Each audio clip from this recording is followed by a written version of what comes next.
my class. Yesterday we talked about chemical reactions and equations. हमने कुछ activities की, उसमें पहली एक्टिविटी में हमने क्या किया, हमने मैग्नीशियम रिबन जो है इसको जला दिया। जो इसमें बचा है उसको हमने एक और गिलास में रख दिया, ठीक है। दूसरे एक्टिविटी में हमने क्या किया, हमने लेड नाइट्रेट को एक टेस्ट ट्यूब में ले लिया, साथ में पोटेशियम आयोडाइड डाल दिया, हमने ये भी ऐसे ही रख दिया। तीसरे वाले एक्सपेरिमेंट में हमने क्या किया, हमने उसमें जिंक जो हमारे ग्रेन्यूल्स हैं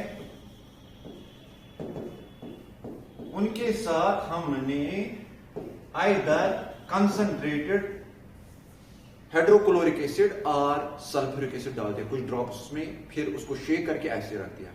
फिर हमने उसके बाद बताया कि what is the criteria of chemical reaction, कि हम कब बोल सकते हैं कि केमिकल रिएक्शन हुई है या नहीं हुई है। So there were 4 points or 5 points criteria whether chemical reaction is taken place, chemical reaction taken place हुई है, ठीक है। उसमें क्राइटेरिया में पहला जो पॉइंट, इंपॉर्टेंट पॉइंट है कि when there is change in state. पहला जो है change in state.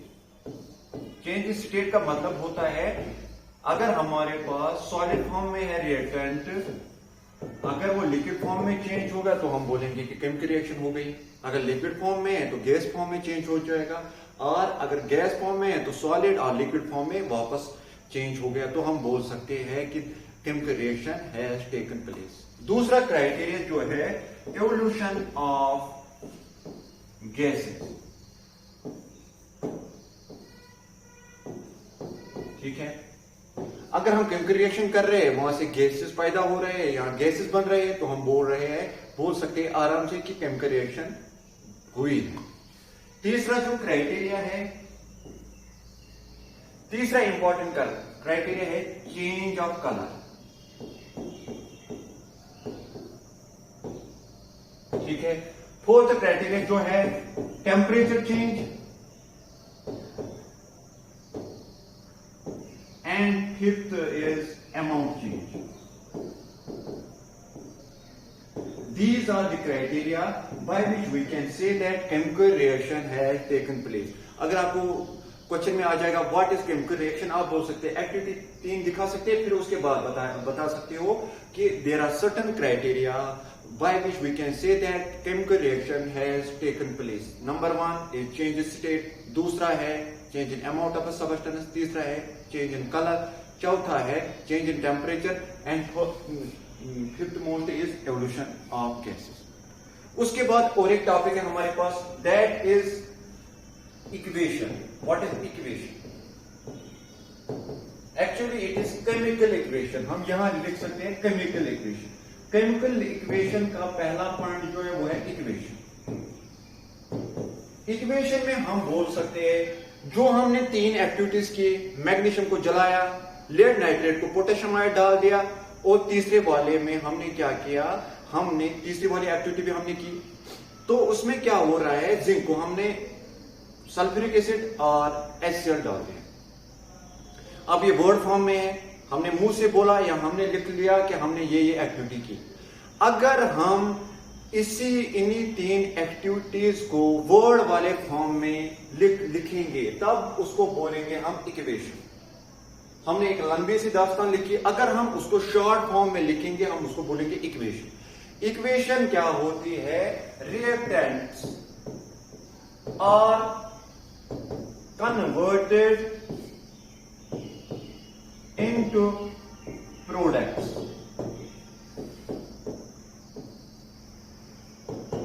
It is written in the form of equation which includes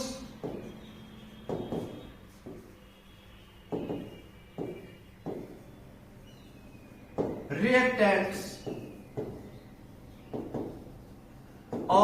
written in left hand side while as products are written in right hand side. और बीच में plus sign भी आता है और साथ में एरो आता है। एरो का मतलब एक तो होता है ऐसे, अगर हम जो रिएक्टेंट्स होते हैं वो लेफ्ट हैंड साइड में है, suppose these are reactants, left hand side में लिखते हैं, बीच में प्लस साइन आता है और साथ में एरो आता है। एरो का मतलब these are reactants, suppose we have two reactants A and B, this is plus side, it means that they are mixing each other, and the direction arrow determines product formation. This is product C plus D. Let there are two products, so reactants are written किस side में आते हैं, left hand side में, while as products are written in right hand side. इस वाले form को हम बोलेंगे इक्वेशन। क्या बोलेंगे? इक्वेशन। सिंपल है। अगर हम पहली वाली जो एक्टिविटी है उसमें हमने मैग्नीशियम को जलाया in presence of oxygen, heat किया, तो ये बनाता है magnesium oxide.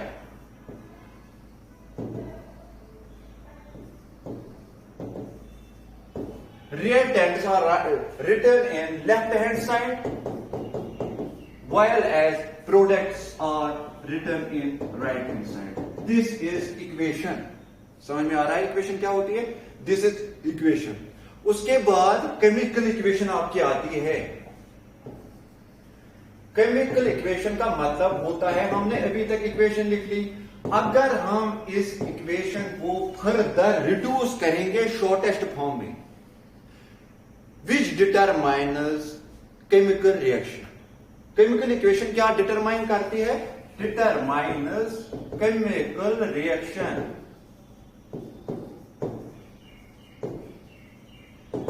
Equation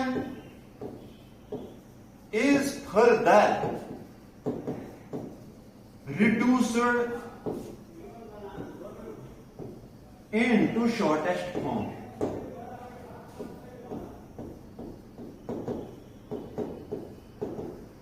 That is known as chemical equation. हमारे पास पहले क्या था, लंबी वाली दास्तान थी, उसको हमने शॉर्टेस्ट फॉर्म इक्वेशन फॉर्म में लिख लिया, ये वाला, ठीक है, शॉर्टेस्ट फॉर्म में हमने लिख लिया। अब इसको ये बोर्ड वाले फॉर्म में हम इसको क्या फार्मूलाज के थ्रू लिखेंगे, मॉलिक्यूलर फार्मूलाज के थ्रू, उसको हम बोलेंगे केमिकल इक्वेशन। अगर हम यहां ही देखेंगे इस वाले को हम, दिस इज इक्वेशन, इसको हम क्या करेंगे, इसको हम फर्दर शॉर्ट करेंगे, फर्दर रिड्यूस करेंगे, that is chemical equation. Are you getting my point? ठीक है, मुश्किल मत है, ठीक है। हम क्या करेंगे, मैग्नीशियम का क्या आता है, Mg, ऑक्सीजन का क्या, O2, ये बन जाएगा MgO, ठीक है। This is chemical equation. समझ आ रहा है आप लोगों को? ठीक है, मुश्किल नहीं है कुछ भी। अगर हम फर्दर देखेंगे, उसके बाद आपका आता है balanced and unbalanced chemical equation. अगर बैलेंस्ड इक्वेशन है तो कोई टेंशन नहीं है, कुछ भी नहीं करना है। अगर अनबैलेंस्ड इक्वेशन है तो उसको बैलेंस करना है, ठीक है। मैं आपको वो स्टेप्स बताऊंगा, शॉर्ट वाले स्टेप्स बताऊंगा कि हम एक अनबैलेंस्ड इक्वेशन को बैलेंस कैसे कर सकते हैं। पहले मैं बैलेंस्ड एक इक्वेशन लिखता हूं यहां।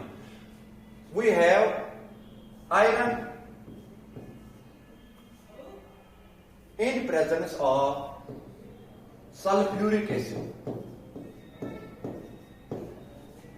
It is, ये बनाएगा FeSO4 plus H2। अभी आपको बस पहले पता है कि इक्वेशन, फिर उसके बाद chemical equation.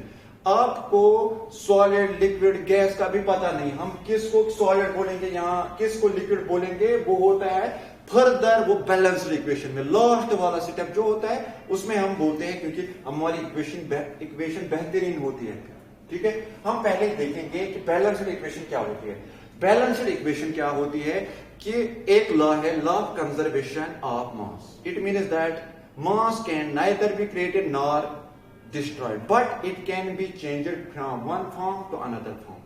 It means that atoms or masses of element cannot be destroyed. But इनका ये दोनों साइड से सेम होने चाहिए. अगर हमारे लेफ्ट हैंड साइड में है these are reactants, यहां जितने एटम्स है अगर यहां भी उतने एटम्स है राइट हैंड साइड में, दैट इज प्रोडक्ट्स, तो हम बोलेंगे उसको बैलेंस्ड केमिकल इक्वेशन. ओके, समझ आ रहा है? अगर जितने यहां एटम्स होंगे, एलिमेंट डिफरेंट है, जितने यहां एटम्स होंगे यहां भी उतने होने चाहिए. अगर आयरन के 4 है यहां भी 4 होने चाहिए, अगर सल्फर के 10 है तो यहां भी 10 होने चाहिए. तो उसको हम बोलते हैं बैलेंस्ड केमिकल इक्वेशन.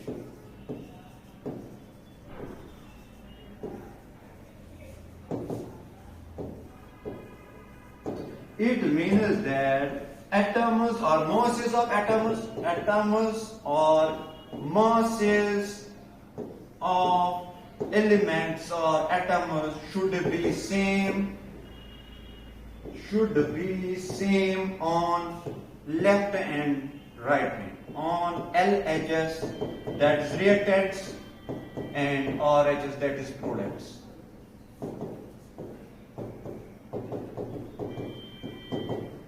प्रोडक्ट्स. अगर हम इस इक्वेशन में देखेंगे, सिंपल है, देखो ख्याल रखो, यहां अगर आयरन, देखो इस साइड में यहां दिखाऊंगा मैं,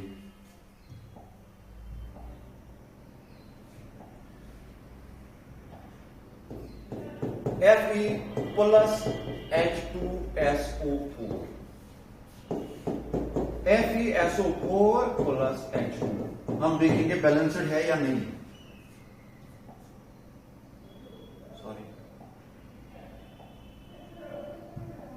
हम देखेंगे यहां एटम और एलिमेंट.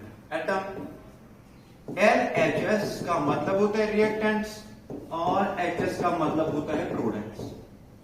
हम पहले आयरन देखेंगे. लेफ्ट हैंड में कितने आयरन है? देखो एक है यहां, इसको हम इसमें ऐसे रखेंगे बंद करके, यहां भी इसको बंद रखेंगे ऐसे, इसको भी बंद रखेंगे एंड इसको भी बंद रखेंगे. यहां देखो आयरन कितने हैं? एक आयरन है, इसके साथ एक ही आयरन है. यहां देखो एक आयरन है, ये यहां कुछ भी नहीं है, इसका मतलब आयरन और आयरन सेम है. इसके बाद हम देखेंगे हाइड्रोजन. यहां कितने हाइड्रोजन है? 2. देखो 2 हाइड्रोजन है. यहां देखो 2 हाइड्रोजन, इसका मतलब 2 हाइड्रोजन. अब क्या बचा है हमारा? सल्फर. देखो सल्फर है यहां. सल्फर कितने हैं? सल्फर एक ही है. यहां देखो एक सल्फर है. अब लेफ्ट हैंड में सल्फर एक है. अगर हम राइट साइड में देखेंगे, सल्फर देखो एक ही है, एक सल्फर. अब फाइनल क्या है? ऑक्सीजन. देखो दिस इज ऑक्सीजन. ऑक्सीजन कितने हैं? 4. ठीक है, 4 ऑक्सीजन है यहां. अब यहां देखो कितने ऑक्सीजन है? यहां भी 4 ऑक्सीजन. तो इसका मतलब लेफ्ट हैंड में जितने हमारे एटम्स है, चाहे आयरन है, हाइड्रोजन है, सल्फर है, ऑक्सीजन है, उतने हमारे राइट हैंड में है. So this is balanced